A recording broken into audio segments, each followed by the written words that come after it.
Muy bien. Hola, buenos días a todos. Agradecemos a los participantes que se encuentran en esta plataforma y también en Facebook que apaguen perdón, en esta plataforma solamente que apaguen sus micrófonos. Y les pedimos por favor que cualquier cosa nos escriban al chat de aquí o igual en Facebook. Vamos a estar al pendiente y vamos a leerlos. Buenos días, mi nombre es Alexandra. Muchas gracias por acompañarnos. Hoy presentamos el evento titulado Salud y vulnerabilidades de las personas en situación de calle y albergue durante la pandemia. Y esta es una conferencia de resultados y mesas virtuales de diálogos. Esta plática forma parte también de los resultados que hemos expuesto anteriormente sobre el estudio de efectos psicosociales del confinamiento por COVID-19, prevención de problemas de salud mental y violencia de género en la frontera norte de México. Este ya es el tercero de los eventos que eran tres de presentación de resultados que hemos preparado para ustedes y para mí es un placer representar al Laboratorio de Interacción Humana de la Frontera de la Universidad Iberoamericana en Tijuana, quienes estaremos a cargo de los movimientos de este evento. Y ha sido muy importante para nosotros y nosotras hacer estas transmisiones que nos acercan a la población general y que permiten que se conozca lo que está sucediendo en la frontera durante la pandemia. Ya hemos vivido un año en confinamiento o disminución de la movilidad y ahora estamos diseñando acciones para disminuir los efectos. Ahora y sin más para iniciar este evento, le cedo la palabra a la maestra Erika Claire Garcero, jefa del Departamento de Bienestar y Cuidado de la Salud y directora de nuestro laboratorio, quien también dará inicio a estas presentaciones y será seguida por mi compañero Francisco Valenzuela y Rubí Vázquez, miembros del Laboratorio de Interacción Humana igualmente, y tendremos la participación de Lilia Pacheco, directora de la Asociación Prevencasa. Muchas gracias, Alexandra, por esta introducción y muchas gracias también a quienes nos acompañan desde Facebook y aquí en Zoom.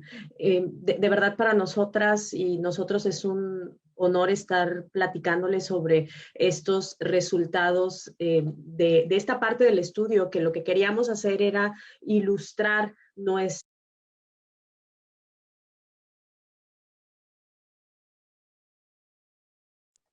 perdón, se me fue un poco el audio. Queríamos ilustrar parte de la realidad de la frontera y parte de nuestra realidad tiene que ver con las experiencias en la vida que están viviendo las personas en situación de calle, en situación de albergue y que pues algunos de ellos han tenido acceso a servicios de salud solamente pues, a través del acercamiento a asociaciones como la Asociación Civil Prevencasa y que fue a través de esta relación, esta colaboración que establecimos con ellos que pudimos acceder a esta población. Entonces, como bien decía Alexandra, esto forma parte del estudio de efectos psicosociales del confinamiento por COVID-19, prevención de problemas de salud mental y violencia de género. Lo que vamos a presentar, si me ayudan con la siguiente diapositiva, es esta realidad como pues una introducción de qué es lo que nos están diciendo algunos otros acercamientos hacia esta población. Vamos a platicarles ya tal cual de cuál fue nuestra experiencia en el trabajo de campo, algunos resultados que seleccionamos de la totalidad y como decía Alexandra, también Lilia nos va a acompañar para platicarnos la experiencia que desde Prevencasa han tenido durante este tiempo. Y finalmente abriremos un pequeño espacio de discusión para luego compartirlo con el resto de las personas que nos acompañan desde Facebook. Para introducir, me gustaría decir que, pues bueno, es parte, ahí estaban, a ver, regresa.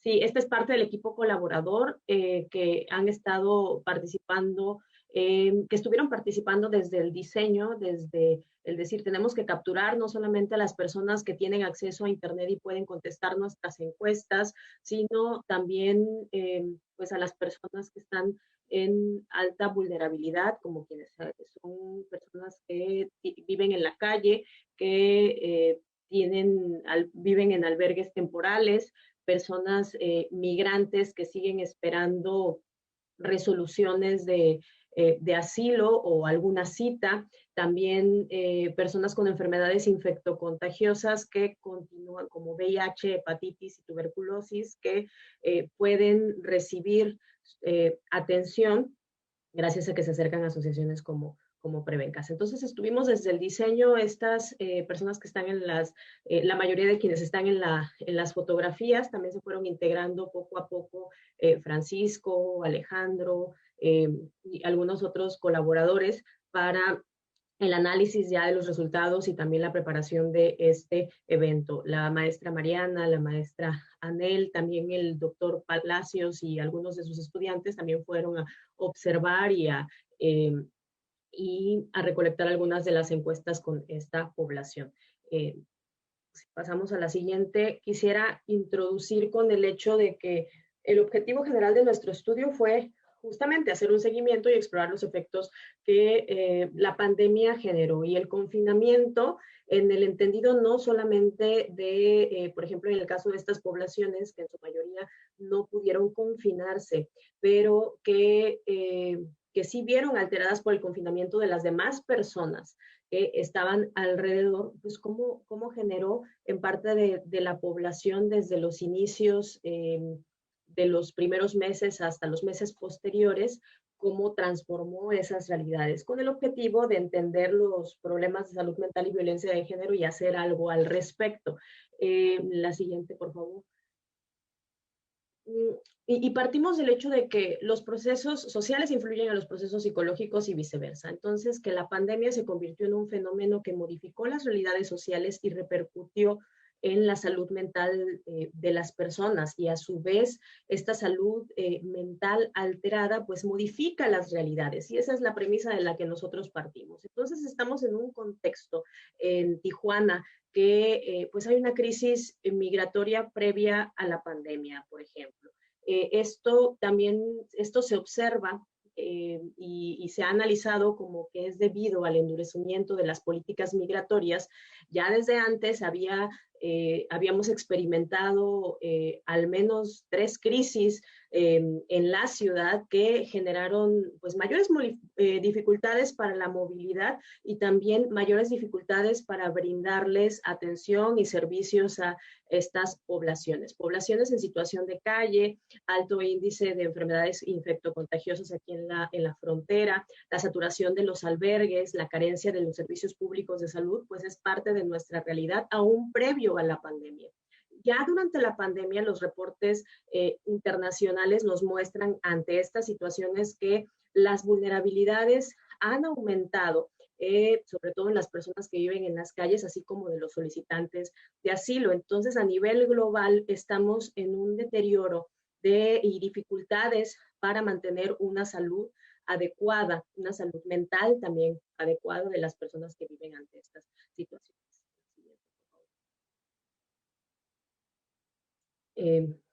Bueno, las consecuencias en México han estado documentándose, sobre todo en esta zona, por la disminución de la posibilidad de albergue y el acceso a los servicios de salud. Entonces hay una política y hay toda una promoción de la salud que tiene que ver con el mantente en casa, mantén la sana distancia, lávate las manos, pero pues si no tienes albergue, si no tienes dónde resguardarte, si no tienes en dónde lavarte las manos y si tampoco tienes acceso a los servicios de salud, pues también esta promoción está totalmente dirigida para, pues más bien no está destinada y no está incluida a la población en la cual estamos interesados en resaltar en estos momentos.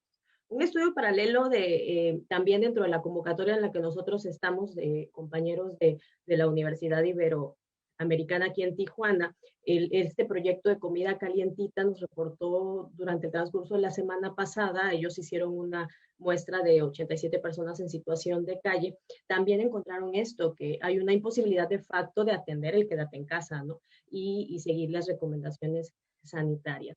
En este estudio, en esta parte que tiene que ver con la documentación que ellos hicieron con las personas en situación de calle, se encuentran con que el 46% de la población pues no cuenta con algún documento de identificación de esa selección que ellos hicieron, y respalda pues lo que se venía observando en algunas secciones, porque hay que decir que tenemos una imposibilidad de acceder a datos oficiales, sobre todo por la característica de movilidad de estas personas, y pues bueno, después de ciertas interacciones, por ejemplo, persecuciones que a veces sufren por parte de las autoridades policiales, o a veces el retiro o el desplazamiento forzado de los lugares en los que están viviendo, es muy difícil hacer un seguimiento y no existen reportes precisos sobre la cantidad de la población que está ante estas circunstancias.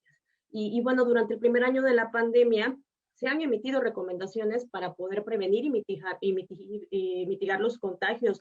Entre ellas, ya decía yo, que el distanciamiento y el lavado de manos, ¿no? Pero pues la vulnerabilidad social en salud que aparece en estas poblaciones cuyas condiciones sociales les colocan en una desigualdad de oportunidades para atender la salud, pues esto lo hace una labor un poco o muy, muy difícil. Adicionado al estigma que se asocia al consumo de drogas, pues ya se han hecho reportes, y es uno de los llamados de atención que algunas de las personas, sobre todo quienes estudian y están interesadas en promover las políticas de reducción de daños, pues causa la falta de acceso a la atención médica o da una baja calidad a estas poblaciones que viven en las calles o en los albergues. Y bueno, el objetivo nosotros que perseguimos, la siguiente, por favor, con eh, pues con esta sección del estudio, de esta sección, era ilustrar las vulnerabilidades sociales en salud que observamos ya previamente, pues al tener conversaciones con Prevencasa, al observar en el campo y al conocer previamente a esta población, pues que seguramente la iba a pasar mal, aunque no queríamos, había que poner en evidencia lo que probablemente iba a suceder y lo que pues vamos a presentarles ahora que vimos que pasó. Queríamos evaluar las afectaciones del curso de vida, tomando en consideración esta sociodemografía de base, y luego cuáles fueron sus cambios en los ingresos, sus patrones de consumo, las interacciones policiales que en su mayoría se presentaban ya previo a la pandemia, muchas interacciones arbitrarias, muchas detenciones arbitrarias. También queríamos saber cuáles eran sus creencias sobre el COVID-19, cómo tuvieron o cómo presentaban el acceso a los servicios de salud, a qué información accedían, y en general el estado de salud mental, incluidas las expectativas para el futuro. Entonces, sin más, les presento el método que utilizamos. Pues fue hacerlo, lo hicimos por varios pasos. Esta observación de campo y entrevistas en la dirección de Prevencasa, platicando sobre cómo se habían vivido los primeros meses. Elaboramos en conjunto con Lilia y con las colaboradoras del laboratorio estas preguntas, 110 preguntas que nosotros mismos fuimos validando y revisando a ver si eran correspondientes, porque es una población totalmente diferente a la que nosotros accedimos primero por internet. Teníamos este cuestionario y estas pruebas estandarizadas de salud mental, y pues había que hacer adaptaciones que realizamos, ¿no? Cosas que no aplicaban, que tenían que ver con no sé, por ejemplo, el preguntar sobre acceso a ciertos medios, y a veces tenía que ver con la dinámica de tu hogar, y pues muchas veces no había un hogar del cual hablar. Entonces, muchas adaptaciones que hicimos, y al final salió un cuestionario de 110 preguntas que de igual manera lo aplicamos desde una tableta que cada una de las voluntarias de la recolección de la información llevaba consigo para ir llenándolas en tiempo real. Hicimos en total 73 encuestas. después de ciertos datos repetidos y algunos otros invalidados, analizamos 69. Estos fueron en las instalaciones, los aplicamos en las instalaciones de Prevencasa, que se encuentran en la calle Baja California, en la zona norte de Tijuana. Y además de hacer estas encuestas así preguntándoles nosotros y ellos cada una de las preguntas, se registraron las historias a través de la guía de los instrumentos. Ahorita Rubí va a hablar un poquito más al respecto. Algo que no habíamos considerado totalmente y que lo hicimos, pues tenía que ver con el proveer también de, entre comillas, incentivos que se utilizan dentro de la investigación. Por ejemplo, el proveerles de una bebida y un pequeño alimento mientras estábamos haciendo la entrevista. Parte del método incluyó también la preparación del voluntariado, a pesar de que había un conocimiento previo sobre personas en situación de calle, ya había habido cierta exposición, pues este resaltar la necesidad de no estigmatizar de la forma en la que preguntas a la población cómo te tienes que dirigir con mucho respeto hacia pues, todas las personas y además el reto de la pandemia misma, el equipo de protección personal pues que se tuvo que adquirir y todo el reto que implicaba incluso la movilidad, los puntos de encuentro, así como pues el hecho del respeto de los protocolos mismos de la asociación que tenía y que ya Lili nos va a platicar un poquito sobre lo que han hecho al respecto, ¿no? Y pues finalmente el análisis de los resultados y ya estamos en este proceso de preparar algunas intervenciones en colaboración. Y la siguiente, por favor. Exploramos dentro de los instrumentos, ya anticipaba ansiedad, depresión, alteraciones de sueño, prevención del contagio, expectativas, accesos a los servicios de salud, relación con las instituciones, apegos a recomendaciones sanitarias, autocuidado y datos sociodemográficos que nos permitieran conocer un poco más la caracterización. Y le voy a dejar la voz a Rubí Vázquez, que pues también como el equipo de laboratorio estuvo desde el principio y nos va a platicar de su experiencia pues en este acercamiento. Nos gustaría que ustedes conocieran cómo fue este proceso de hacer esta exploración de experiencias psicológicas y sociales durante la contingencia. Adelante, Rubí. Muchas gracias. Gracias.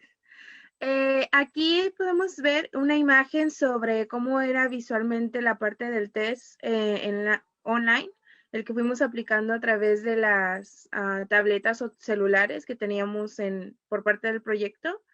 Y bueno, cuando nosotros, si le das ahorita la siguiente para empezar con las fotos, cuando nosotros planteamos inicialmente esta cuestión del proyecto, que fue más o menos entre abril más o menos la primera aplicación que hicimos en nivel general, pensamos que iba a haber un inicio de la pandemia, un durante la pandemia y un después de la pandemia, ¿no? Pero pues obviamente esto no fue la situación en la que nos encontramos aún todavía hasta estos meses, y pues eso en el campo fue generando ciertas condiciones que tuvimos que ir adaptándonos para, por ejemplo, esperar a contar con todo el equipo de protección para poder acudir al lugar.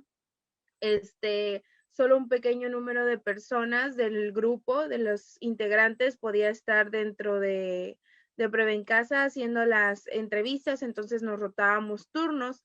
Además, siempre contábamos con nuestra careta, algunos contábamos con lentes, cubrebocas, siempre antibacterial, alcohol, todo cuidando la sana distancia. Y pues todo eso con incluyendo el calor de Tijuana, ¿no? Y todo nuestro equipo. Pero en la implementación de las encuestas 1 a 1, pues a veces se realizaban aproximadamente entre 3 o 4 entrevistas al día. También en la interacción con la población se encontraron diferentes cambios, pues en Prevencasa es usual el flujo que hay entre la academia y la población, pero usualmente estas interacciones están facilitadas en un espacio de convivencia, ¿no? Como comentaba Erika, a veces se comía uno un snack o se bebía algo mientras hacíamos entrevistas o talleres, pero todo esto por el cuidado preventivo del COVID se imposibilitó porque eso representaría pues tener que retirar el cubrebocas total o parcialmente. Entonces tuvo que haber un cambio en ese sentido para la convivencia entre nosotros como investigadores y los participantes. Sin embargo, aún tomando esto en cuenta, se encontró mucha participación y mucha interés por parte de las personas para participar en este estudio. A veces, incluso en esta necesidad de escucha que ellos tenían, observamos que algunas personas pasaron más de una ocasión con varios miembros del laboratorio a participar, o que algunos también nos comentaban aspectos como tener esta necesidad de entablar una conversación con otras personas, ¿no? Ya que son un grupo que es normalmente o comúnmente más bien es segregado o invalidado, y ahora con todas estas ideas que había de la sana distancia, ¿no? Y hacía que estuvieran aún más lejos de esta interacción, ¿no? Había aparte la población que nosotros abordamos, que fue en esta zona centro, pues había mayor ausencia de personas en movilidad y en estos espacios, lo cual aparte de significar una menor interacción, también significaba para ellos a veces menores ingresos económicos, ¿no? Por las actividades que ellos tenían para obtenerlos. La forma en la que se buscaron que los participantes formaran parte del proyecto fue aprovechar el transcurso de la calle, las personas que iban pasando ahí por la calle o mientras esperaban la atención médica. Como podrán ver aquí, algunas de estas fotos van a estar Prevencasa nos dio un espacio para realizar las entrevistas, pero también incluso a veces nos poníamos en la calle principal o ahí en donde está como la sala de espera para poder tomar estas aplicaciones de cuestionarios, y de esta manera fue como fuimos logrando mayor participación. Van a ver aquí en las fotitos que los vamos a ir pasando. Otra cosa que nos pareció sumamente interesante fue que ya en la implementación del cuestionario, cada pregunta nos llevaba a una historia extensa y explicativa. En casi todos los casos, las opciones de respuesta les quedaban muy cortas a los participantes para expresar todas esas experiencias de vida que ellos estuvieron experimentando durante este periodo. Entonces, tomamos eso en cuenta y llegamos a la conclusión desde el primer día que debíamos de registrar con grabaciones durante la implementación del instrumento todo lo que ellos nos relataban, ¿no? A través de su discurso. Y pues esto lo hicimos a través del consentimiento informado, por escrito, por supuesto, y lo guardamos para el posterior análisis cualitativo. En este sentido, la aplicación de cada uno de los test o cuestionarios e instrumentos nos llevó un tiempo, pues, elaborarlo, y en la gran mayoría de los casos se obtuvo los audios de esas aplicaciones. En cuanto a la duración de cada una de ellas, pues parte de la población obtenida consume sustancias. Entonces, en ocasiones se hacían las aplicaciones de los instrumentos con una dosis reciente, o por otra parte, con una espera de una próxima dosis, lo cual hizo que, tomando en cuenta estas 110 preguntas que comentaba Erika, hacía que en ocasiones nos tardáramos más de una hora si su atención era dispersa, o tratábamos de apurarnos si tenían prisa para que en la medida de lo posible pues redujéramos el tiempo de la aplicación. Aunque casi siempre terminaba siendo más porque igual ellos terminaban relatándonos más información de lo que eran las respuestas, ¿no?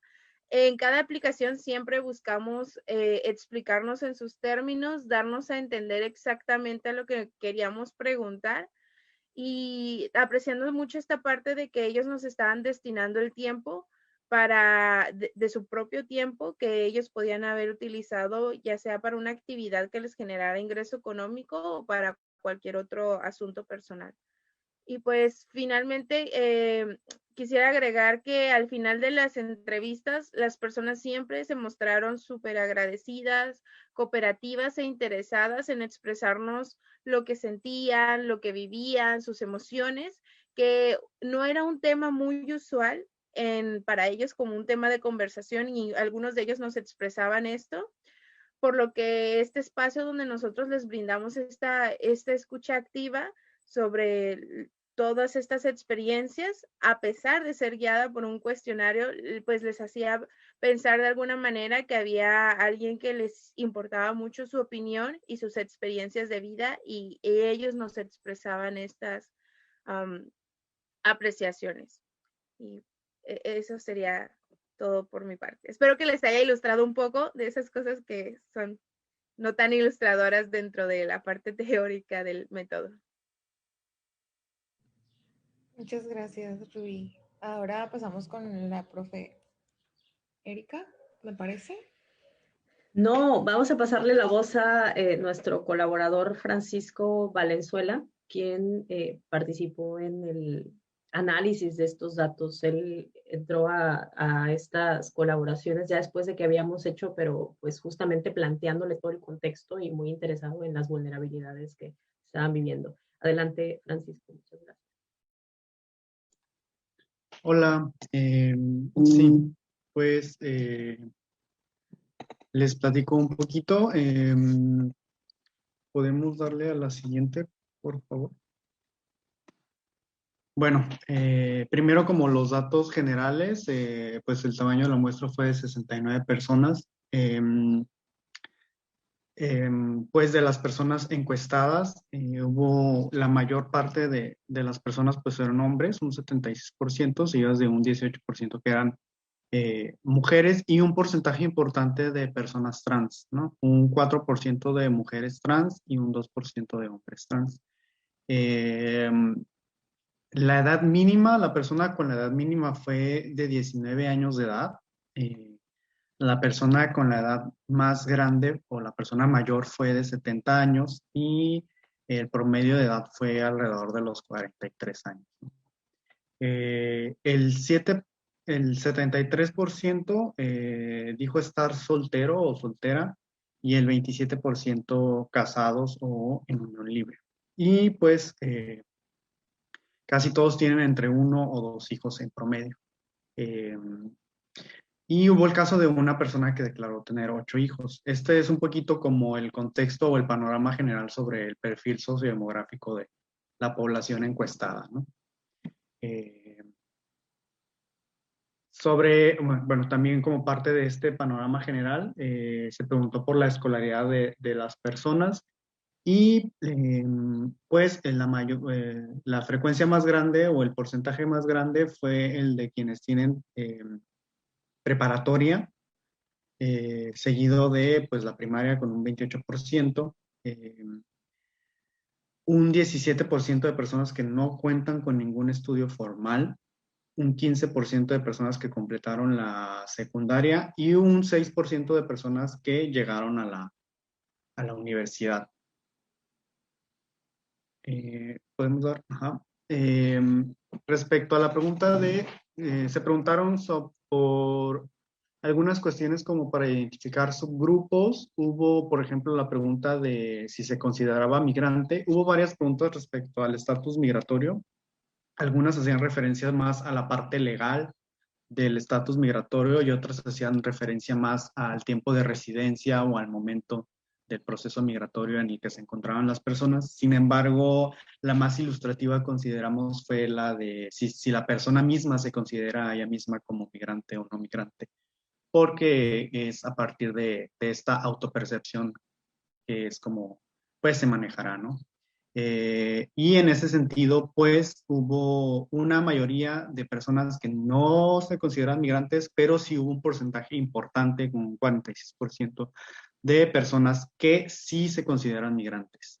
También se preguntó si contaban con un documento de identificación. A pesar de que la mayoría declaró sí tener un documento de identificación, consideramos que hay un porcentaje pues muy importante de personas, un 39% de personas que declaró no contar con un documento de identificación. Y es un porcentaje grande y es un dato que consideramos importante porque el documento de identificación es, eh,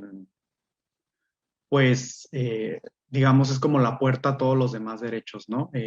Digamos, es uno de los requisitos básicos para acceder a cualquier otro derecho, como lo es, por ejemplo, pues, la salud. Entonces, en ese sentido fue un dato, pues, importante y alarmante. También se preguntó por si consumían algún tipo de sustancia y la gran mayoría declaró que sí, siendo las sustancias pues, más comunes la heroína, el cristal y el tabaco. Respecto a en dónde suelen dormir las personas, pues hubo una variedad como de resultados, a pesar de que la mayoría declaró que duerme en una casa, hay un porcentaje también de personas que duermen en albergues. Sí consideramos que el porcentaje de personas que declaró que duermen en la calle, pues es también un porcentaje importante y alarmante. Podemos dar... Ajá, gracias. Bueno. Respecto a, se aplicaron algunos instrumentos sobre salud mental, particularmente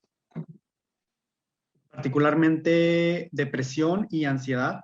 En el caso de la ansiedad, por ejemplo, se catalogaron como ansiedad mínima, ansiedad leve, ansiedad moderada o ansiedad severa. Y pues la más frecuente fue la ansiedad mínima, pero sí hubo un porcentaje importante de personas que resultaron tener o padecer ansiedad leve o ansiedad moderada. Y también un porcentaje, pues, no pequeño de personas que padecieron o resultaron padecer ansiedad severa. Y bueno, si observamos, por ejemplo, los porcentajes, sí hay un porcentaje grande de personas que se encuentran entre ansiedad moderada y ansiedad severa, ¿no? Si sumamos ese 14 y ese 26% de personas. Respecto a la depresión, hicimos una comparación entre la población en general, la población de personas que se consideran migrantes y la población de personas que se consideran no migrantes, porque encontramos que era interesante observar la diferencia de la media de depresión que mostraban estas poblaciones. En ese sentido, la población migrante mostró un índice de depresión mayor en comparación con la población general y aún más en comparación con la población no migrante. Pero en los tres casos, pues, son casos clínicos de depresión. ¿Podemos dar a la siguiente, por favor? Bueno, también se hicieron algunas preguntas sobre cuál era la percepción que tenía esta población sobre la pandemia, ¿no? ¿Qué pensaban sobre ella? ¿Qué opinaban al respecto, ¿no? Y si bien, pues, una frecuencia muy grande un porcentaje muy grande de estas personas estaba al tanto de que era una enfermedad provocada por un virus, las respuestas que nos llamaron más la atención y que resultaron también con un porcentaje muy, muy grande es de las personas que consideraron que era una enfermedad creada por el gobierno para controlarnos, seguida por quienes consideraron que eran un invento para controlar a la población y que tal virus no existe. También hubo un porcentaje importante de personas que consideraban o pensaban que el COVID era una enfermedad diseñada para desestabilizar la economía. seguida de quienes no sabían que era el COVID. Hubo también algunas declaraciones sobre personas que consideraban que el COVID era alguna especie de castigo divino y otros que pensaban que era una enfermedad cualquiera. Pues son resultados preocupantes porque en medida de cómo perciben estas personas la enfermedad, en medida de la información que tienen, es en pues la actitud que van a tomar frente a la enfermedad, ¿no? ¿Podemos dar a la siguiente, por favor? Gracias. Y bueno, al respecto se preguntó cuáles eran las fuentes de información o los medios de información por los cuales estas personas se informaban respecto a la situación sanitaria, ¿no? Respecto a las medidas de cuidado y de prevención para evitar el contagio y la propagación del virus.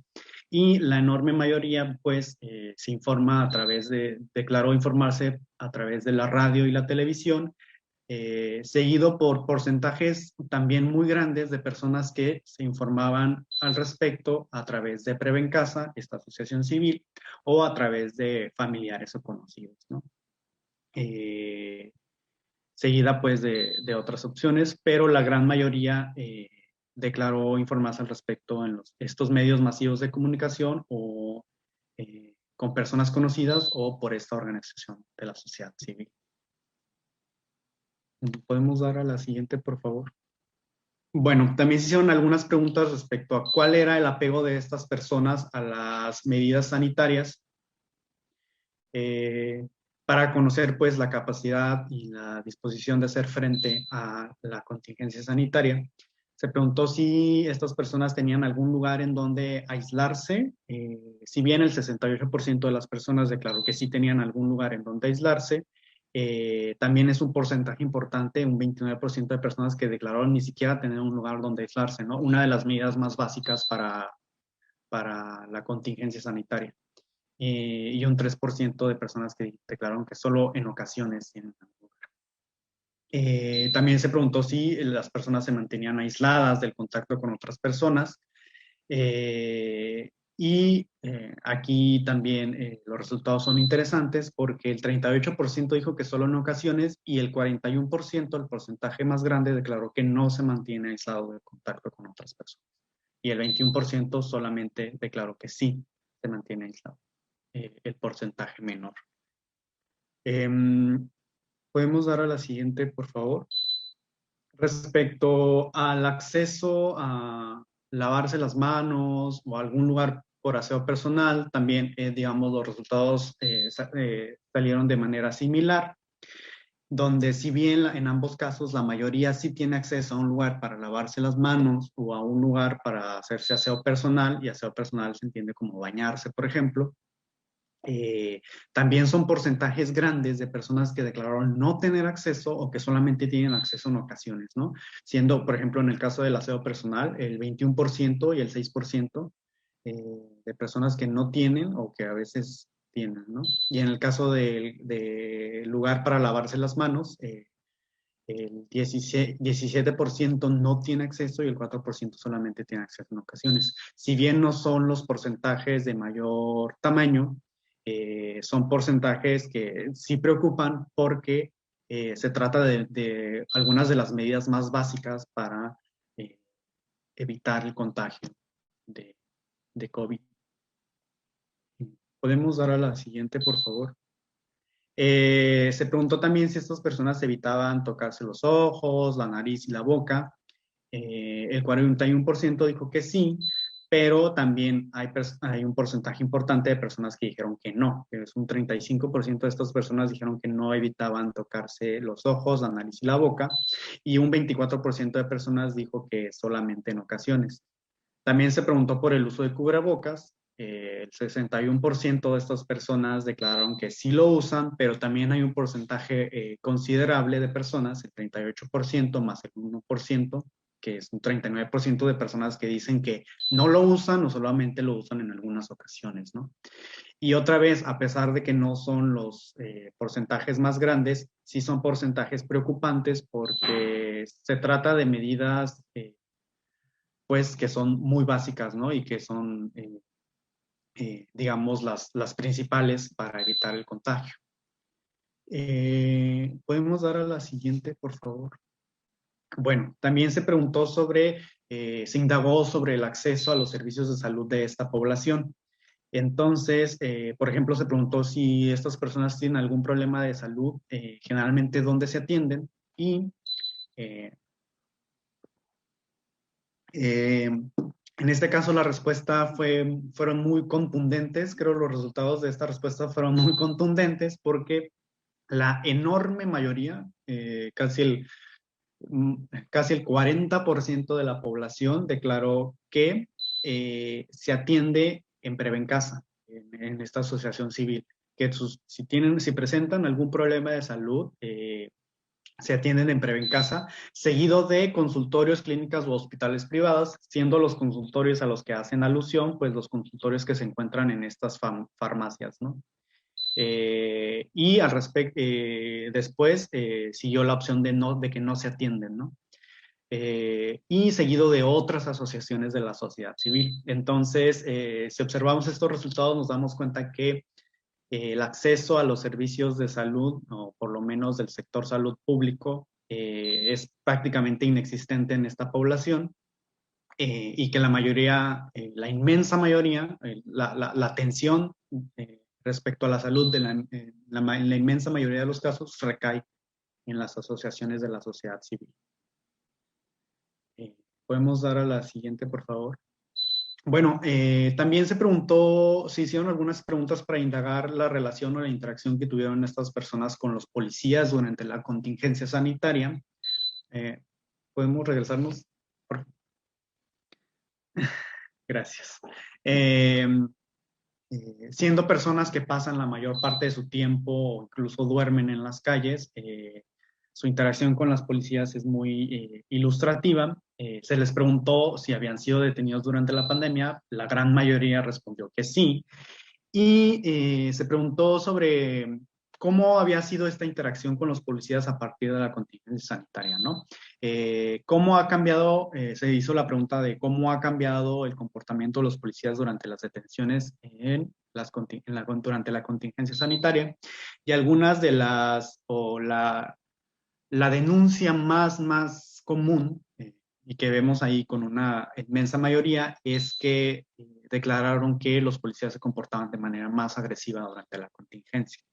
Seguido de otras opciones que decían que no han cambiado en el comportamiento, pero se han cambiado, por ejemplo, pues en las medidas sanitarias, en la forma de la detención, etcétera.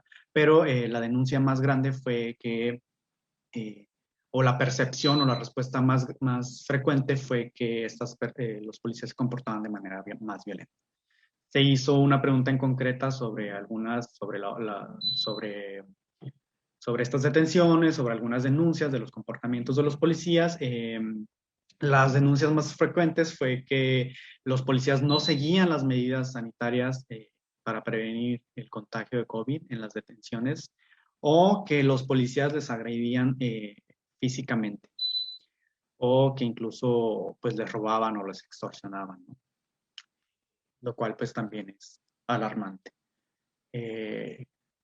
Y finalmente se quiso preguntar sobre cuáles eran, podemos dar a la siguiente por favor, sobre cuáles eran las expectativas de esta población para los tiempos que ahora le dicen pospandemia, ¿no? Pero para los tiempos posteriores a la pandemia, ¿qué pensaban o qué esperaban estas personas?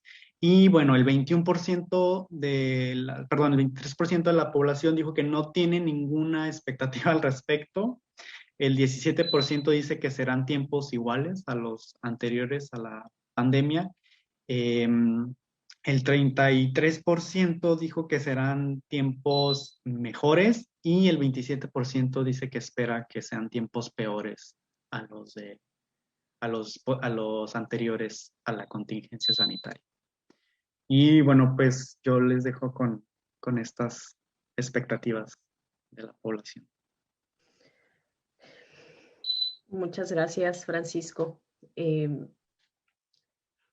Pues más bien vamos ahora a escuchar a Lilia Pacheco, que nos va a platicar la experiencia desde Prevencasa, ellos que desde el momento tuvieron que adaptar todo y hacer mucho con poco. Y bueno, nos va a platicar al respecto. Bueno, muchas gracias. Sí, quisiera compartir pantalla, si me permiten.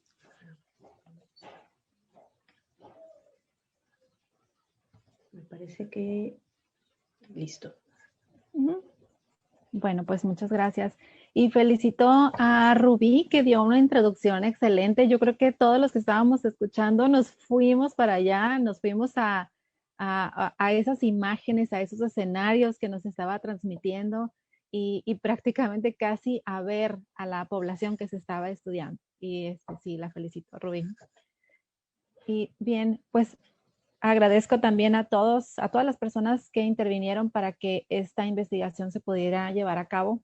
Como escucharon, pues Preven Casa es una organización civil sin fines de lucro, no cobramos cuotas de recuperación, no cobramos ninguno de los servicios que otorgamos. Nuestro objeto social principal es reducir el impacto de la epidemia del VIH y hepatitis C, además de adicciones. Iniciamos nosotros un programa de reducción del daño. Los trabajos prácticamente se iniciaron a finales de los 90, sin embargo, ya legalmente constituida la organización hasta 2007. Y en el 2012 se decidió abrir como clínica comunitaria, no nada más reducción del daño, sino ya como clínica comunitaria, porque era necesario dar servicios de salud y atención primaria a toda la población que se encuentra en desventaja, esa población más vulnerable. Para los que escucharon reducción del daño y no lo saben todavía qué es, este término está plasmado en una norma oficial mexicana, que es la 028 para la prevención, tratamiento y control de adicciones. Desde su primera publicación en el 99, ya se habla de acciones para la prevención, tratamiento y control de adicciones. Es este tipo de acciones, como la reducción del daño. Se hizo una modificación a la norma en el 2009, en el cual ya se habla de todas esas acciones que son dirigidas para evitar o reducir situaciones de riesgo y limitar los daños asociados al consumo de sustancias. Pero vean que dice que no necesariamente pretende la abstinencia. Entonces, para aquellos individuos que no quieren dejar sus sustancias, los que no están preparados todavía para dejarlo, se tienen que implementar acciones para reducir todos esos daños que conlleva ya el uso de sustancias. Todos estos daños van a depender del individuo. Una mujer es más vulnerable. Va a depender del tipo de sustancia que se consume. Hay sustancias que provocan mayores daños. Depende de la dosis, de la modalidad de consumo, de los patrones de consumo, de las políticas de drogas también de cada región. Pero, ¿cuáles son los principales daños que recibe la población que usa sustancias o incluso poblaciones vulnerables? Porque no todas las personas que usan sustancias pues tienen un aspecto que a muchas personas les desagrada, simplemente el que se encuentren en las calles. Y aquí vamos a hablar de que los principales daños tienen que ver con la estigma. ¿Sí? La estigma acerca de cómo se ven, de su aspecto, de si no tiene un lugar donde vivir y no está aseado, entonces, pues sí, ya son objeto de estigma, de discriminación. Exceso en la aplicación de la justicia. Ahorita hablaron precisamente los resultados con respecto a las interacciones con la policía. La falta de libre acceso a la ciudad. Hay áreas donde una persona con un aspecto desaseado pues simplemente no puede caminar. Y además falta u omisión de estrategias de salud pública dirigidas a poblaciones vulnerables. La ONU y la Organización Mundial de la Salud marcan paquete de intervenciones básicas que deben de otorgarse para las poblaciones que usan sustancias. Bueno, hay muchas, no todas se encuentran en este país. Por ejemplo, el tratamiento para la hepatitis apenas entró en vigor el año pasado. Todas las demás acciones, pues prácticamente sí se hacen, sí las hace el gobierno, sin embargo, son más los alcances que tienen las organizaciones de la sociedad civil que trabajan en estas áreas de la salud. Y me voy a detener en esta imagen para que ustedes vean a qué nos referimos con esta brecha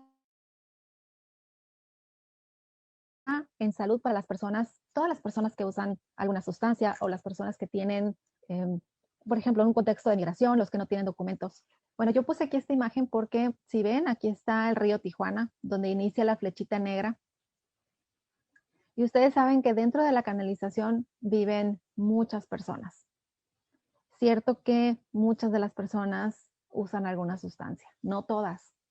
Nosotros llegamos a hacer intervenciones ahí, a hacer el intercambio de jeringas, y hay muchos que no hacen fila porque dicen, no, yo uso alcohol o yo no uso nada, simplemente no tengo dónde vivir, no tengo dónde dormir.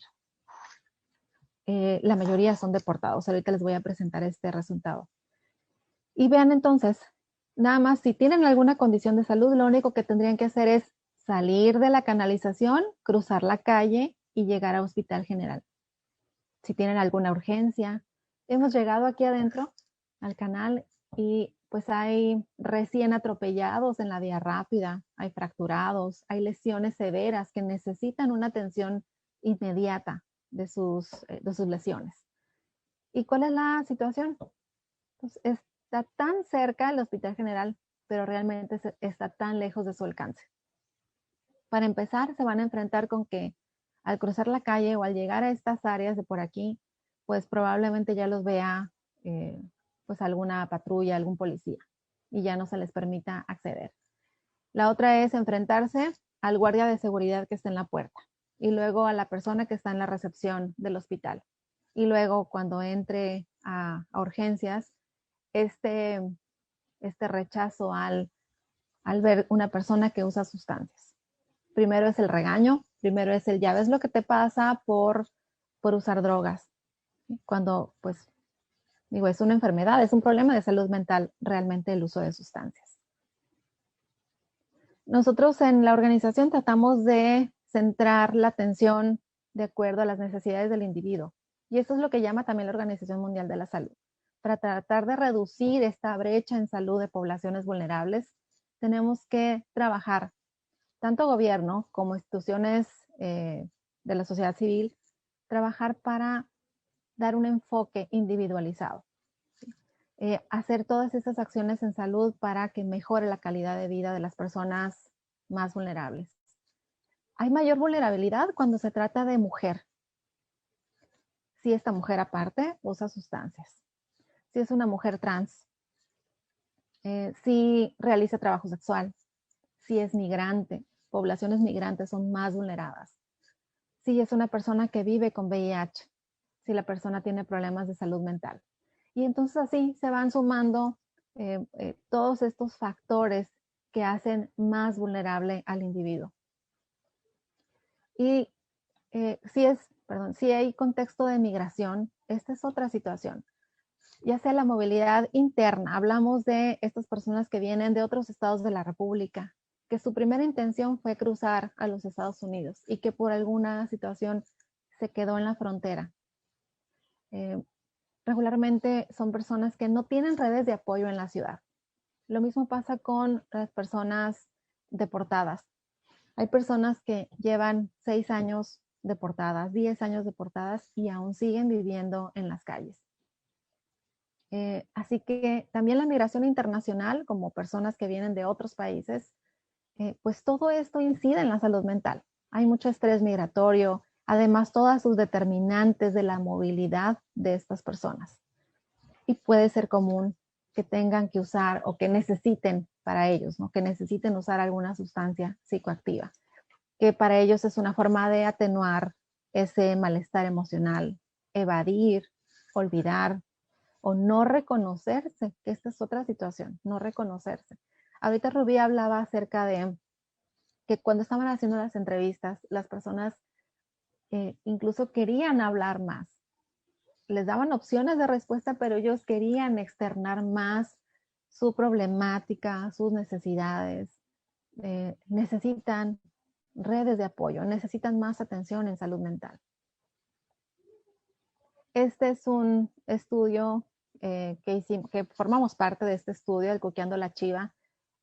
Fue realizado en Tijuana por Prevencasa, Ciudad Juárez por Compañeros y en Mexicali, San Luis Río Colorado por Verter. Y aquí encontramos que las personas que usan heroína, 60% de ellos habían sido deportados de los Estados Unidos. bueno, esto confirma que pues no tienen realmente pues redes de apoyo. Nuestro centro comunitario, como les había mencionado, adaptamos el modelo a la situación local.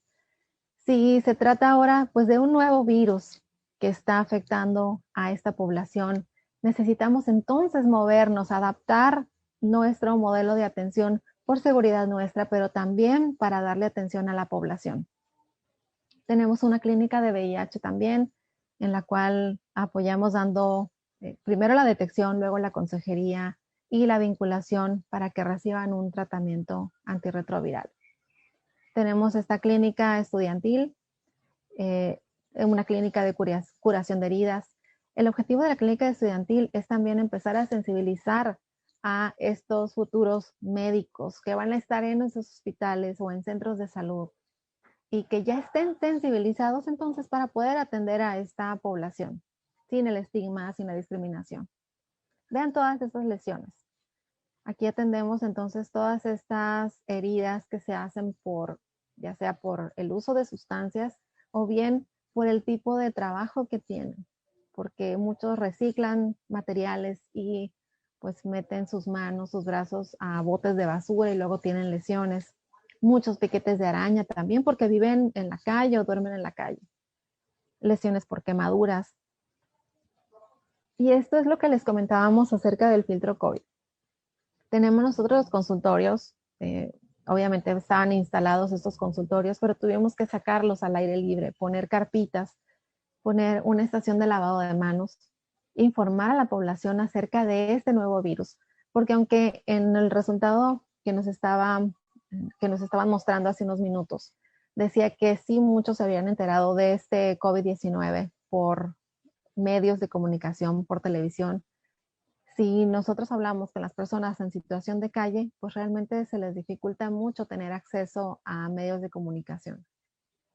Y bueno, por eso es que pusimos también estos letreros, hablamos con ellos acerca de las necesidades, ¿no? Las nuevas necesidades de protección personal, como el aseo de manos, el usar el gel antibacterial y además tomando nosotros temperatura, oximetría. Y así pudimos hacer detección también de personas en situación de calle que tenían síntomas asociados o sugestivos de COVID-19.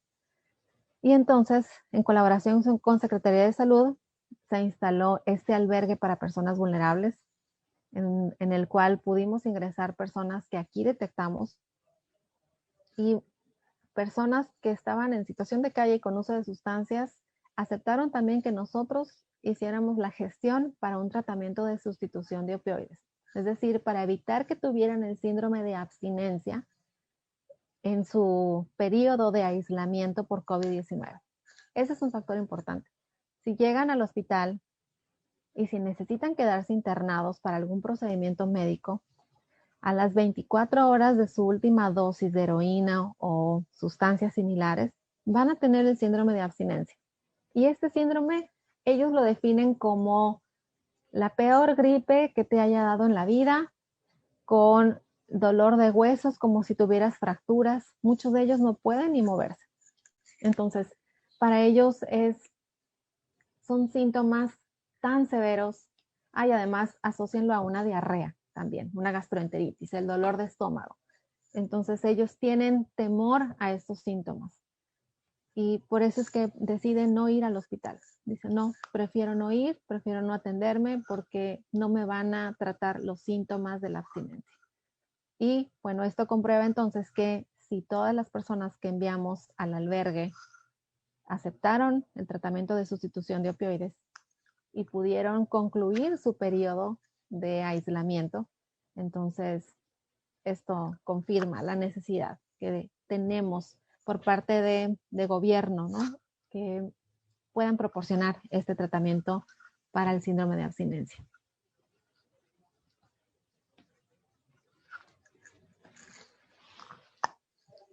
Bueno, aquí también damos los talleres educativos, inyección segura, cuidado de heridas, adherencia para tratamientos para el VIH.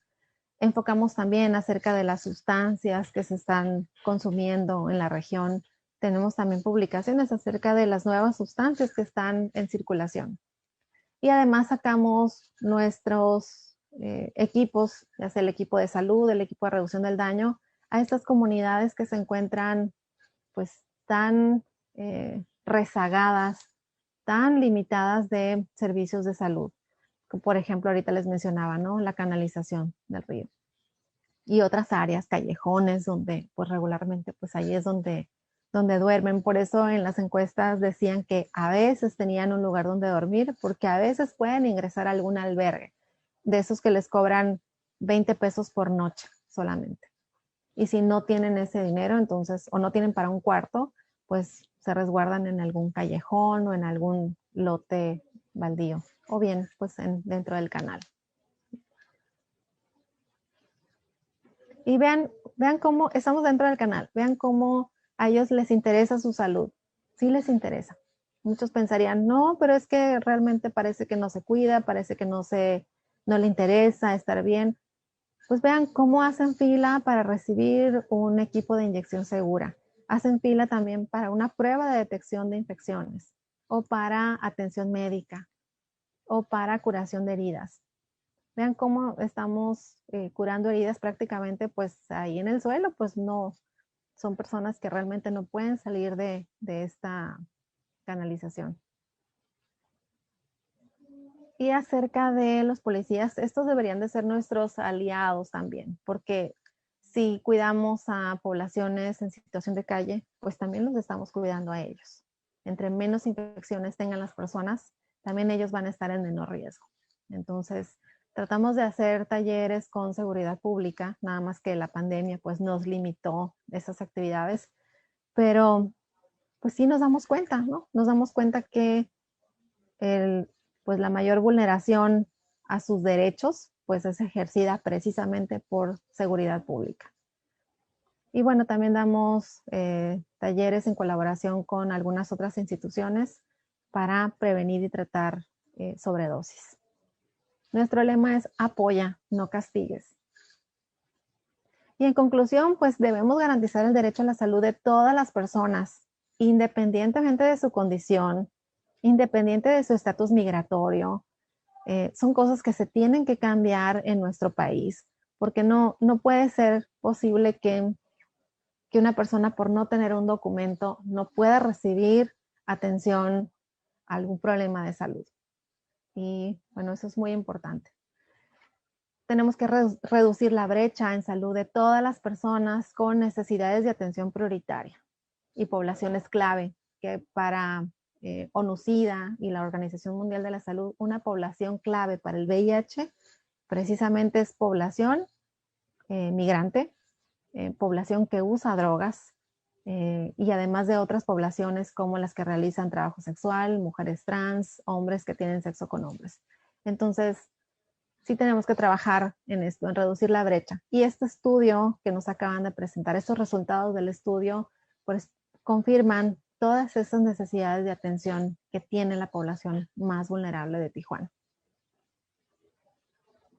Y bueno, con esto concluyo mi participación, agradeciendo enormemente el que hayan logrado pues este estudio, estos resultados del estudio, pues que evidencian también las necesidades de pues hacer gestiones para asegurar el derecho a la salud de todas las personas.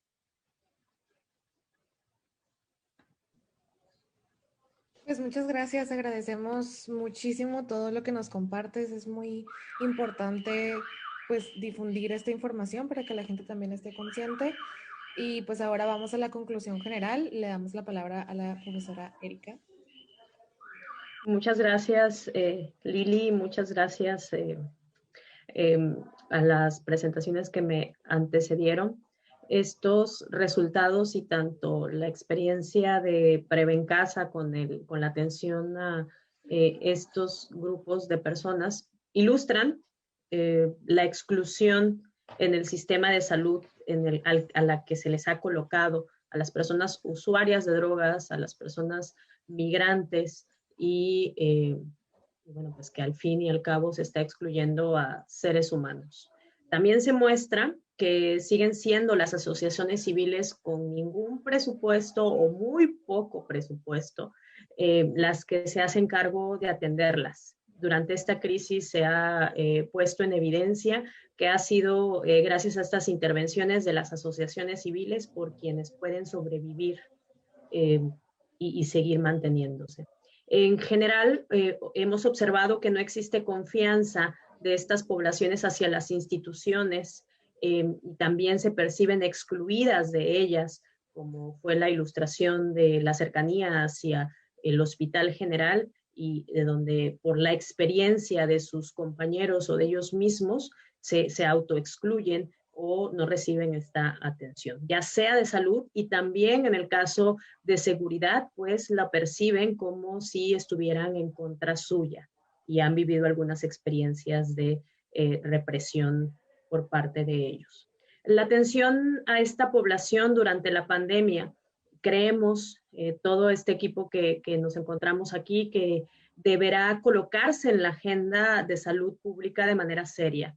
Es importante que se garanticen que todos los sectores de la población sean atendidos. Esta característica que ya aparece aquí, que es muy importante de atenderse, el hecho de que no cuenten con documentos, entonces también seguramente estamos temiendo que se convierta en pues un rezago para poder tener acceso a las vacunas, que siendo una población de alta vulnerabilidad, entonces nos preguntamos, ¿habrá acceso a las vacunas para estas poblaciones? ¿O cuáles son las estrategias que se podrían estar pensando para que sí sean vacunadas? Es necesario mucho trabajo con fortalecer dentro de la agenda de salud pública la reducción de los daños. Ya se encuentra dentro de una norma, pero al parecer no se ha tomado como una cosa seria y es necesario seguir trabajando con la disminución de los estigmas en el sector salud y también en el sector de seguridad pública. Pues estamos nosotras y todos estos equipos disponibles para colaborar en conjunto y seguir pues implementando acciones conjuntas y pues vamos a seguir exaltando esto que estamos observando que está sucediendo y que todavía requiere mucha más atención, no nada más en el papel, sino también en la operación de pues dichas políticas que se han ido pues ganando. Y sin más, pues agradezco mucho la atención de quienes nos han acompañado desde Facebook, pero también queremos abrir un espacio hacia la discusión, hacia los comentarios. Entonces, pues bueno, le dejo la palabra a Alexandra para que nos vayamos a estos pequeños espacios entre las personas que nos encontramos en Zoom, pero regresamos ahorita con el resto de quienes nos acompañan en Facebook. También quienes gusten, quienes estén en Facebook y que quieran entrar a estos grupos de Zoom, les vamos a poner el link de, pues si no están aquí adentro, para que entren. Adelante, Alexandra. Muchas gracias. Ok. Pues sí, aquí abrimos el espacio para las preguntas y las respuestas. Ya después de todas estas conclusiones y datos que se nos presentaron, así que por favor, si tienen alguna duda o algún comentario, pónganlo en la parte del chat de esta plataforma o igualmente en Facebook, ahí estamos al pendiente.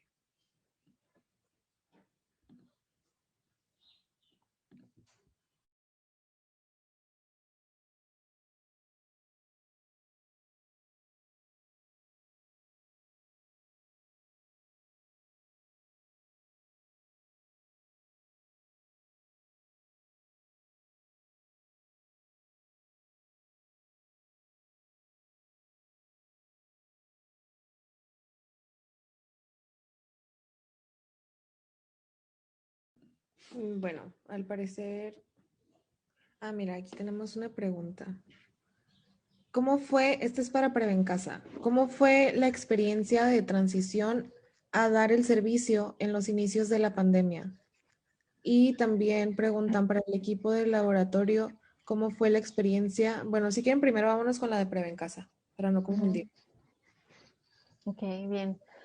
Bueno, sí, bueno, al principio de la pandemia también teníamos mucho temor, teníamos miedo, y yo creo que a todos nos pasó esto. No conocíamos realmente el virus, no sabíamos qué tan fácil era su transmisión.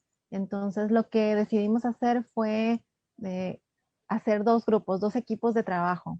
Un equipo de trabajo asistía una semana, descansaba la que sigue. Esto era para evitar la interacción entre nosotros mismos, ¿no? Y además, no cerramos las instalaciones. Bueno, sí cerramos como si acaso una semana, pero bueno, pues hay mucha necesidad, no podemos pues simplemente dejar a la población porque sin, como ya lo vimos, ¿no? Si no estamos nosotros para atender estas necesidades de, por ejemplo, en curación de heridas, ¿no? O atención médica en general, pues ¿quién más los va a atender? Entonces, lo que decidimos hacer fue sacar los consultorios, tratar de no estar en espacios cerrados. Pusimos unas carpas y pues ahí debajo de las carpas, pues ahí empezamos a atender a la población. Eh, como vimos ahorita en las fotos, una estación de lavado de manos, inmediatamente la toma de la temperatura y la oximetría y estas preguntas, ¿no? Recuerdan que antes nos preguntaban que si usted viajó a China o a alguno de los países en donde había esta presencia del virus. Bueno, ¿cómo le voy a preguntar a ellos si están en calle, no? Pues claro que no, pero sí les hacíamos la pregunta de, ¿has tenido diarrea? ¿Has tenido síntomas respiratorios? Pues al principio no, fueron aproximadamente como en julio los primeros casos de COVID-19 entre personas que se inyectan drogas. Entonces, bueno, a partir de ahí empezamos ya la detección y fue obviamente la cadenita, ¿no? Nuestra primera detección y luego los contactos de esta persona también salieron reactivos, salieron positivos a estas pruebas de COVID. Entonces, pues sí, o sea, tuvimos que adaptar todo este modelo de atención y seguimos así, seguimos con los consultorios al aire libre, pues allá afuera. Y hasta el momento, ninguno de nosotros se contagió por el SARS-CoV-2, ninguno. Así que todos estos mecanismos al menos funcionaron para prevenir entre nosotros y también cuidar a la población. Muy bien, muchas gracias. Esperamos que hayan respondido la pregunta muy bien. La siguiente pregunta para el laboratorio es, ¿cómo fue la experiencia de encuestar a los participantes y si hubo alguna necesidad de cambiar el cómo se representaban las preguntas en comparación a los otros cuestionarios o realizar algún tipo de psicoeducación? Sí, yo voy a contestar un poco expandiendo lo que Rubí ya mencionó cuando habló sobre su experiencia, que efectivamente hicimos primero el cuestionario de la población general y adaptamos algunas de esas preguntas hacia la población que atiende Preve en Casa. Para esto hicimos varias sesiones entre el grupo interno del laboratorio y también consultas con Lili y el equipo de Preve en Casa para leer una a una, ¿no? Era así como que, pero es que esto ni al caso, esto si vas a preguntarlo, no tiene ningún sentido porque estas personas trabajan en la calle, hay algunos que, por ejemplo, hay preguntas que tienen que ver con la disminución de los ingresos y algunas no estábamos seguras si tenían algún ingreso y entonces había que preguntar en qué tanto se ganaba diariamente. Cuando uno pregunta sobre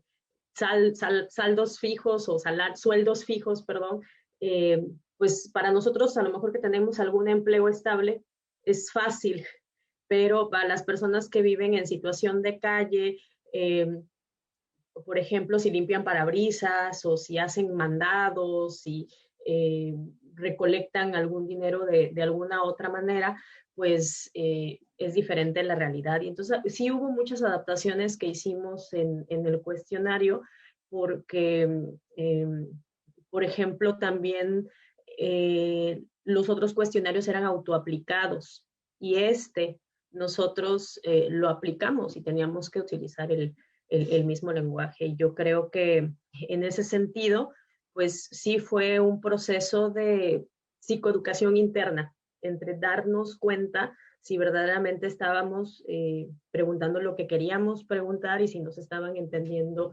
en nuestros, pues en los términos, ¿no? Decirlo la manera más sencilla. Además, también considerando que la escolaridad de las personas era muy variable. O sea, se podría pensar que no tienen escolaridad, pero hay algunos que tienen estudios universitarios y y era diferente el lenguaje, era hacer un proceso de adaptación constante en cada interacción. Y Rubí creo que quiere expandir algo en esto. Quería dar un ejemplo. Por ejemplo, cuando nosotros preguntábamos el apego a las recomendaciones sanitarias, había una pregunta que era, ¿usted realiza distanciamiento social? Entonces, porque nosotros teníamos este entendido de como ya la información se había hecho muy general, ¿no? A través de pues, televisión, radio, etcétera, ¿no? Entonces, a veces preguntábamos, ¿usted realiza distanciamiento social?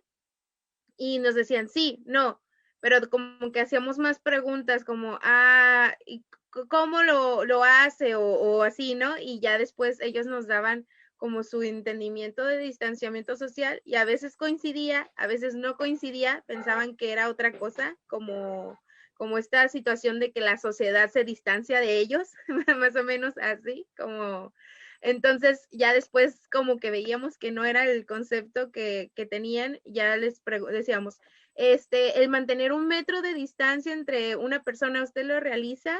Y ya decían, sí, no, Susana distancia, a veces lo cachaban más así.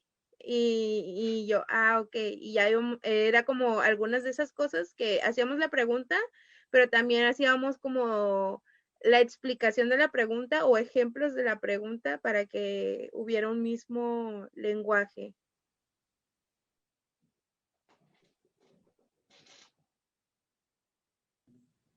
Muy bien, muchas gracias. Tenemos una siguiente pregunta.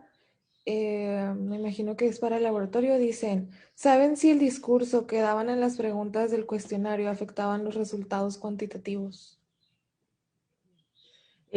Esto se hace en todos los estudios cuantitativos, se tiene que hacer un proceso de validación interna. Entonces tenemos que ver que efectivamente lo que preguntamos y cómo lo preguntamos no se exceda. Por ejemplo, en este ejemplo que ponía Rubí, sí teníamos mucho cuidado de nosotras estar en comunicación, llevar un registro del campo, cómo preguntábamos cada una de las cosas y no excedernos, ¿no? No que cada quien tuviera, todas las encuestadoras, tener conciencia total de qué es lo que estábamos preguntando. Y si requeríamos utilizar otro lenguaje o explicar en otros términos, nos aseguramos de que sí fuera lo que estábamos preguntando pues con cada reactivo. Entonces, en ese sentido, hicimos un proceso de validación y sí fue válido de manera interna. Muy bien. Ahora el profesor Carlos Palacios nos dice, hablaron sobre las creencias de las personas en situación de calle y la vulnerabilidad como un factor a considerar para cuidar la salud. ¿Creen que las creencias, actitudes y prácticas de quienes tienen casa también tengan efectos adversos para quienes viven en situación de calle? Y en ese sentido, una posible intervención tendría que orientarse al cambio de creencias, la psicoeducación y los imaginarios sociales. Creo que esto tiene mucho también que decir Lilia en toda su experiencia, porque sí nos hemos encontrado y básicamente este acercamiento a la policía tiene que ver mucho con eso también. Definitivamente se ha encontrado en estudios previos como este de Proyecto Escudo y que colaboramos también con Prueba en Casa en algunas de las intervenciones, pues encontraba que la policía, así como decía Lilia, puede ser un aliado, pero se convierte en realidad en una barrera estructural, porque sobre todo por el estigma asociado hacia el consumo de drogas, hacia no uso, por ejemplo, del criterio en cuanto al consumo mínimo, ante el hecho de esta estigmatización de, pues es que es su propia decisión por el que está en la calle y es por su misma, fue su decisión la que hizo que estuviera así, entonces ahora pues que se quede como está, ¿para qué no tomó la decisión correcta?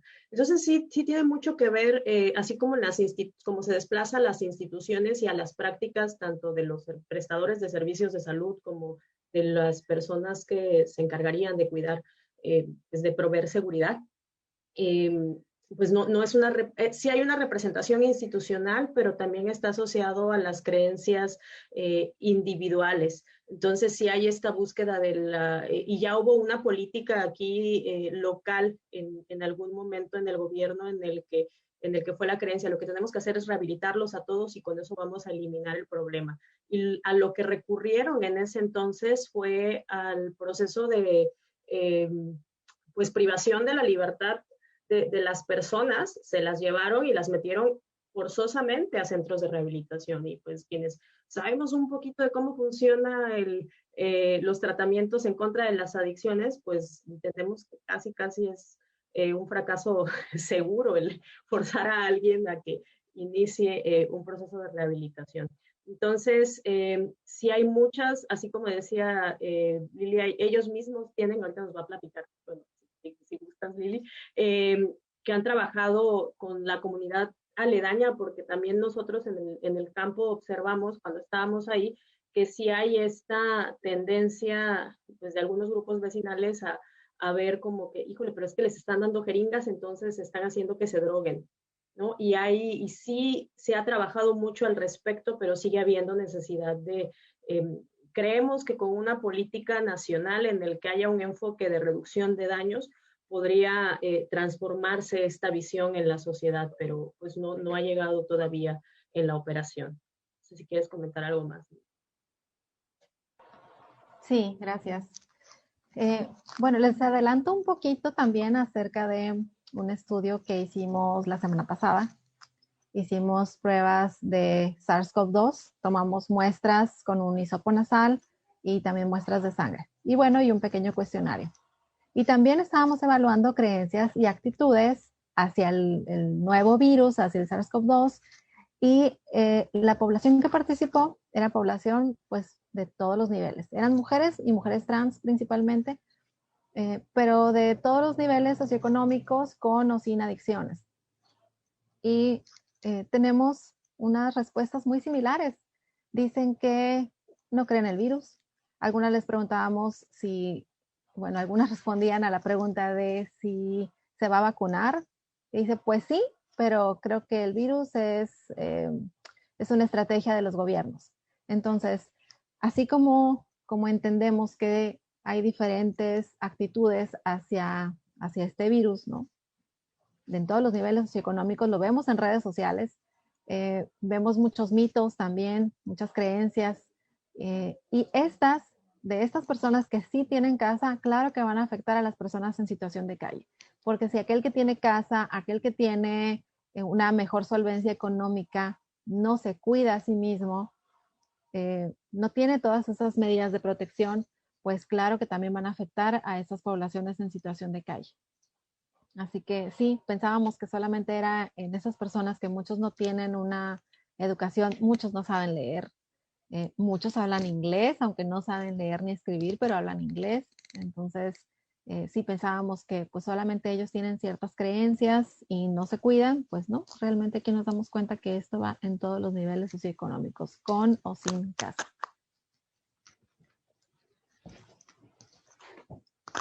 No sé si esto responde a su pregunta, maestro Palacio.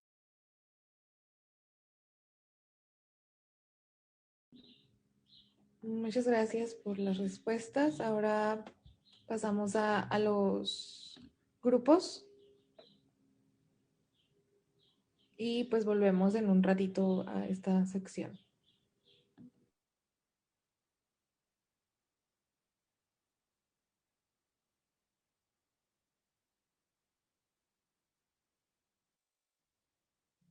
Regresaremos en 15 minutos para quienes están desde Facebook.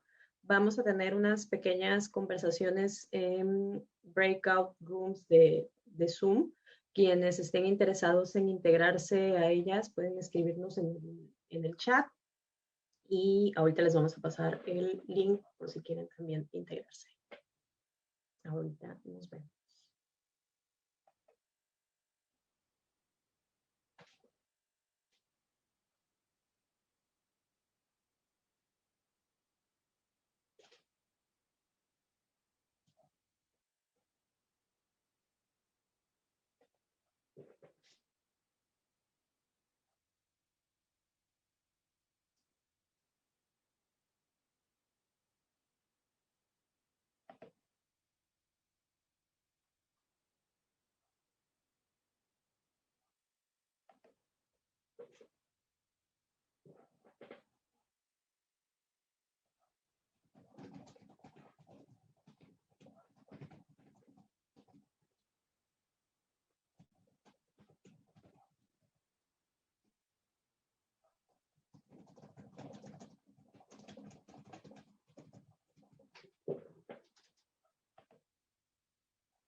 Hola, ya estamos de vuelta. Ahora me gustaría que compartiéramos las experiencias que tuvimos en estos breakout rooms. ¿Quién gusta empezar, el equipo 1 o el equipo 2?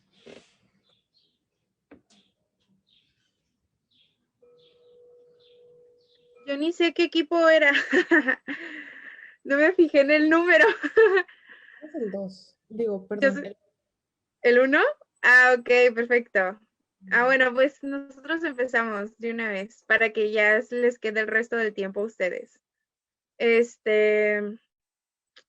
Pues hablamos parte de los que estábamos ahí, de que sí se observa un poco de esto que veníamos hablando, ya que parte de los que estábamos ahí hemos tenido contacto con esta población y pues que también la parte de trabajar como incidencia en lo que es el discurso social, sobre todo el discurso que se genera hacia esta población, ¿no? Entonces, en el sentido de generar una mayor, un nuevo enfoque, nuevas percepciones y aceptaciones sobre las condiciones de estas personas, porque a veces pues podemos tender a generar ideas, ¿no? Relacionadas a sus condiciones que no tienen nada que ver con ellos o que terminan generando un efecto de discriminación hacia sus personas, ¿no? Pero más como desde la incidencia a nivel social que a nivel individual.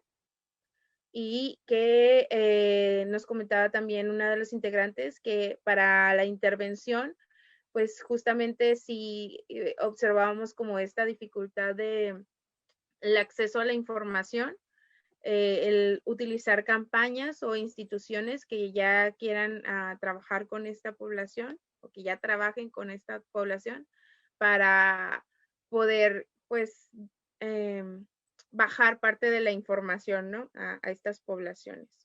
Eso es como de manera muy general lo que estuvimos hablando.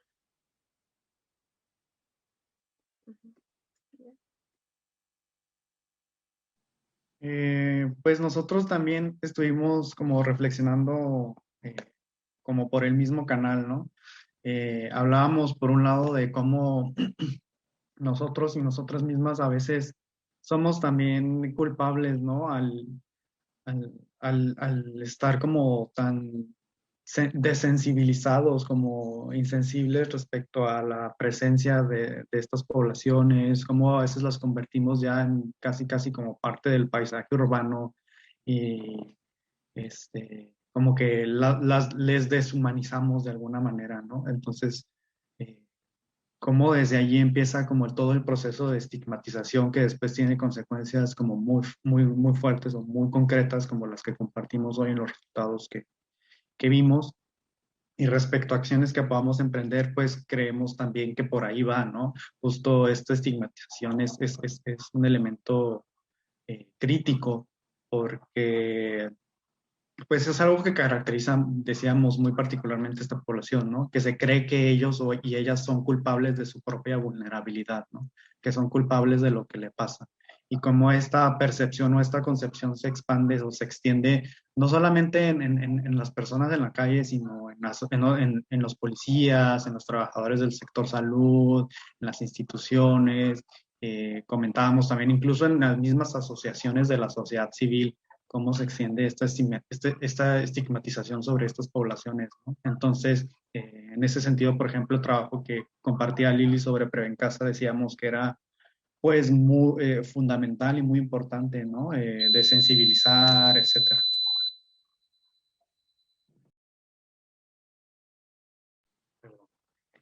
Y pues ya, eso. Bueno, pues si no hay alguna otra pregunta o comentario de parte de las personas que nos acompañan, pues me gustaría agradecerles por compartir sus comentarios, por participar dentro de esta última sección de resultados, de compartir los resultados. Y pues no dejen de seguirnos en nuestras redes sociales. Recuerden que estamos en Facebook como Laboratorio de Interacción Humana de la Frontera. tenemos el programa de radio que se transmite los miércoles, Interacción Humana, de 3 a 4 por Ibero TJ Radio, y también estamos en Instagram, búsquenos igual con el mismo nombre, y pues estén al pendiente de todos los eventos y cosas que compartamos. Muchas gracias a todos por su participación, muchas gracias a Prevencasa por toda esta información súper importante. Muchas gracias a los chicos que nos ayudaron con la investigación y a todos por vernos. Muchas gracias. Hasta pronto. Bye. Gracias. Entonces,